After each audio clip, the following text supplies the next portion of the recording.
नमस्कार।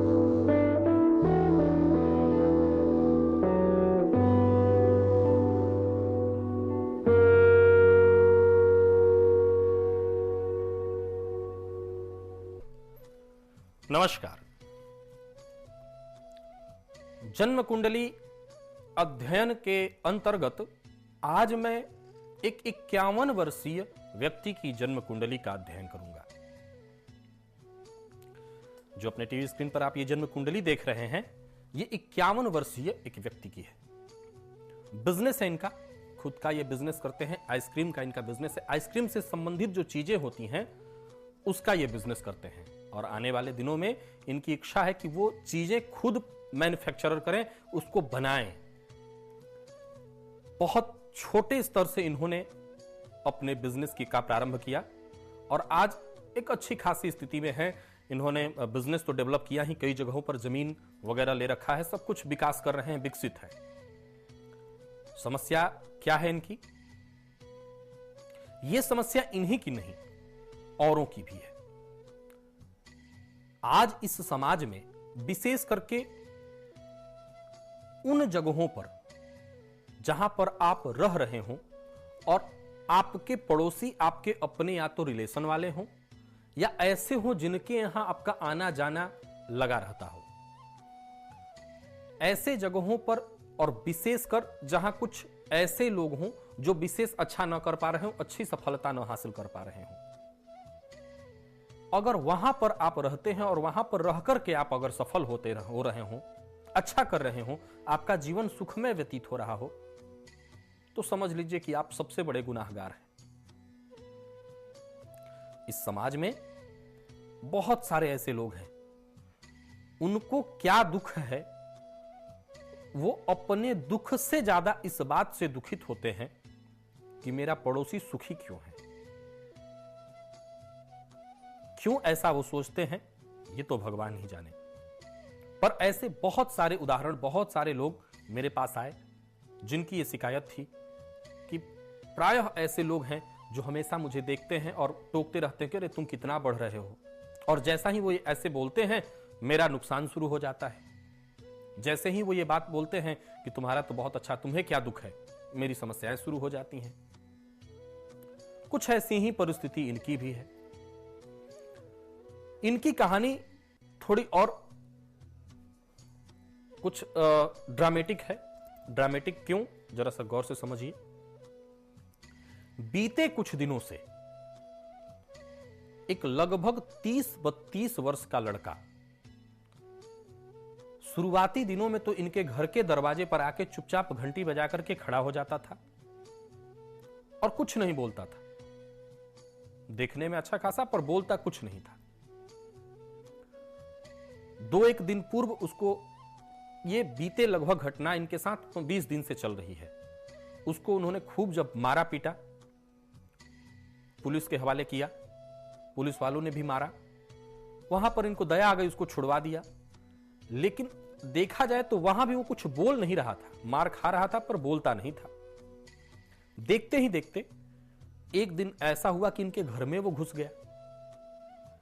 अब इन लोगों को शक इस बात का है कि ये व्यक्ति हमारे घर से लगभग 2 किलोमीटर दूर रहता है, कोई संपर्क नहीं, कोई आना जाना नहीं, कोई जान पहचान नहीं।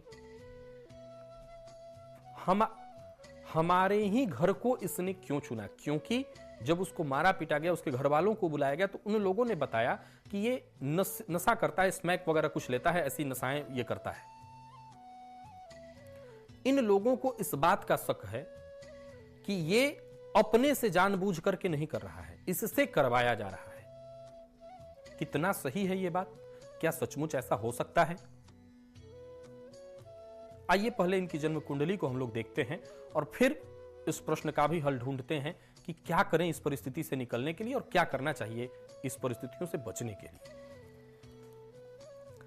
देखिए, ये मीन लग्न की कुंडली है। 12 नंबर लिखा हुआ है प्रथम खाने में, ये मीन लग्न हो गया क्योंकि 12 नंबर का मतलब मीन राशि। मीन राशि के स्वामी बृहस्पति कहां बैठे हैं? तो जहां इस कुंडली में आप 2 नंबर देख रहे हैं, लग्नेश पराक्रम स्थान में। और आगे देखा जाए इस कुंडली में राहु बैठा हुआ है कहां पर, तो जहां 3 नंबर लिखा हुआ है, और साथ ही साथ व्यापार। सबसे पहले यह चीज जान लेने की आवश्यकता है कि ये नीचे से इतना ऊपर कैसे बढ़े। तो सबसे पहले उसके लिए व्यापार भाव पर चला जाए। इस कुंडली में जहां 6 नंबर लिखा हुआ है, यही है इस कुंडली का व्यापार हाउस, व्यापार का घर। व्यापार के घर का मालिक कौन? बुध चला गया है कहां पर, तो अपने से एक घर आगे अष्टम स्थान में। सूर्य और बुध का बुधादित्य योग, परंतु कहां लगा है बुधादित्य योग, तो अष्टम स्थान में। फिर सवाल यह उठता है कि इन्होंने इतना विकास कैसे किया। व्यापार के घर का मालिक अष्टम स्थान में, सूर्य वहां पर नीच का होकर के बैठे हुए हैं। शनि और चंद्रमा इनकी कुंडली में देखिए कहां पर बैठे हैं, तो ये द्वादश स्थान में विष दोष लगा करके। वैसे तो वहां पर शनि कारक होते हैं, पर इतना विकास कैसे? तो विकास इस प्रकार कि इन्होंने पराक्रम के द्वारा, क्योंकि लग्नेश पराक्रम स्थान में जब चला जाए तो जातक पूर्ण पराक्रमी हो जाता है, पराक्रम के बल पर। और साथ ही साथ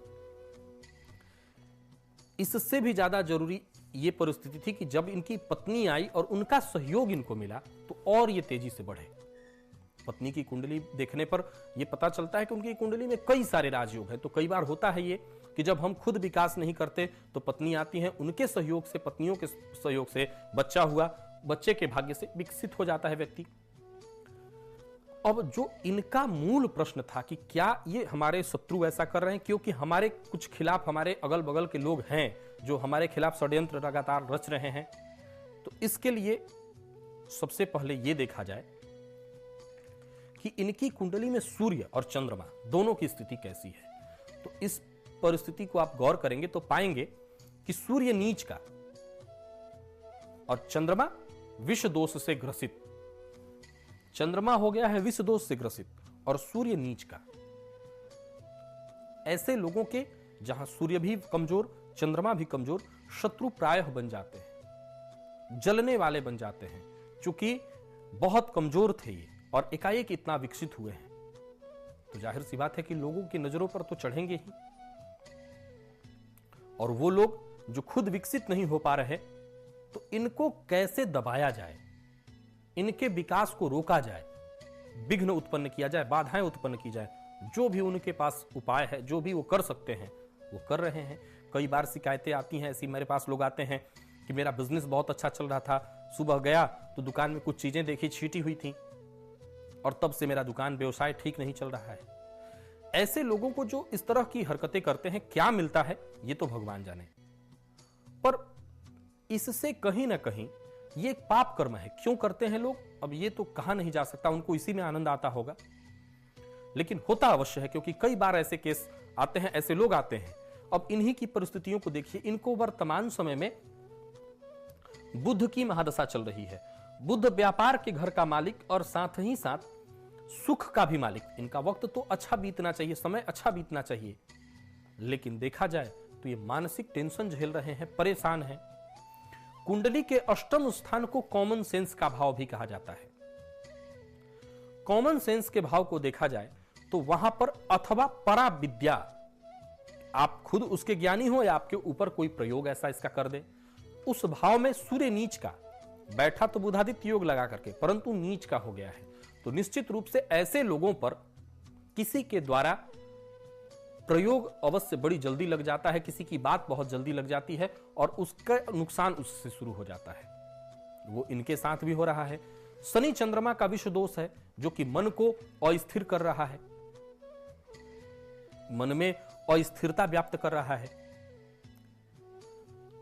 आने वाले दिनों में ये लगातार मानसिक टेंशन से जूझ रहे हैं। बच्चे स्कूल जाते डर रहे हैं कि कहीं कोई कुछ कर न दे, परेशान न कर दे, क्योंकि जो घटनाएं इनके साथ बीते कुछ दिनों से घटी है उससे काफी ये मानसिक टेंशन से जूझ रहे हैं। क्या निष्कर्ष है, क्या उपाय किया जाए कि इस तरह की परिस्थितियों से बचा जा सके? देखिए, जब हम इस समाज में रह रहे हैं तो जहां दिन है वहां रात भी है, अच्छे लोग हैं तो बुरे लोग भी हैं, और वो रहेंगे, वो कभी समाप्त नहीं हो सकते। वो चाहे सतयुग हो, चाहे आज का ये कलयुग हो, दिन तब भी था, रात तब भी थी, अच्छा तो राम तब भी थे, रावण तब भी था। यानी अच्छाई और बुराई हमेशा साथ साथ ही चलेगी, ये कभी खत्म नहीं हो सकता। क्योंकि मैं एक बार कभी बताया था आपको कि बुराई जैसी कोई चीज होती ही नहीं है, बुराई जैसी कोई चीज होती ही नहीं है। अच्छाई का सर्वथा लोप हो जाना या अच्छाई जहां लुप्त हो जाती है वहीं बुराई का जन्म होता है। वो खाली स्थान, रिक्त स्थान जो है, अच्छाई से जब खाली स्थान बच गया, वो हट गया अच्छाई वहां से, वहां उस जगह को बुराई घेर लेती है। जैसे कि कहा न गया कि अंधकार जैसी कोई वस्तु नहीं होती, प्रकाश का सर्वथा लोप होना ही अंधकार को जन्म दे देता है। तो ये तय है कि परेशानी तो इनके साथ है और ये लोग परेशान भी हैं। निराकरण क्या है, क्या किया जाए, या ऐसा कोई व्यक्ति जिसके साथ इस तरह के कोई पड़ोसी उनका जल करके कोई नुकसान कर रहा हो। सबसे पहले ऐसे लोग अपने घर को अपराजिता के मंत्र से और बगलामुखी के मंत्र से किसी योग्य पंडित जी को बुला करके अपने घर को बंधवाएं। इससे क्या होगा कि कोई कुछ करेगा भी तो चाहे वो दुकान हो या मकान, इसके लिए तंत्र में कई सारे उपाय बताए गए हैं। विशेष रूप से बगलामुखी और अपराजिता का उपाय करके अपने घर को बंधवा दें। उससे कुछ भी कोई करेगा उसका कम से कम प्रभाव पड़ेगा, उस प्रयोग से, उस घेरे से, उस कवच से टकरा करके उस व्यक्ति का किया हुआ प्रयोग विफल हो जाएगा। साथ ही साथ जिस व्यक्ति को ऐसा बार बार हो रहा है कि किसी की नजर लग जा रही है, किसी का कहा लग जा रहा है, या कोई बार बार उसके ऊपर कोई प्रयोग कर रहा है, तो इन सब चीजों से बचने के लिए हनुमत कवच या भैरव कवच, भैरव कवच भी बहुत उच्च कोटि का ये कवच है। एक बार अगर व्यक्ति को धारण करा दिया जाए तो कोई कुछ भी करता रहे, उससे सर्वथा वो व्यक्ति बच जाता है। तो ये छोटे छोटे जो प्रयोग हैं उसका सहारा लिया जाए। इनकी कुंडली में जो दुर्योग लगा हुआ है, जैसे कि सूर्य नीच का होकर के बैठा हुआ है अष्टम स्थान में, जो प्रायः मानसिक टेंशन देता है, शनि चंद्रमा का विषदोष है। चूंकि उम्र 51 साल की हो गई है तो अब बहुत ज्यादा अलग अलग उपाय करने से कहीं अच्छा होगा कि भगवान शिव की आराधना की जाए, सूर्य भगवान को जल चढ़ाया जाए। नियमित सूर्य को जल चढ़ाने से सूर्य की कृपा प्राप्त होगी, और भगवान शिव की आराधना अगर नियमित की जाए तो भी निश्चित रूप से इस तरह की परिस्थितियों से निकला जा सकता है।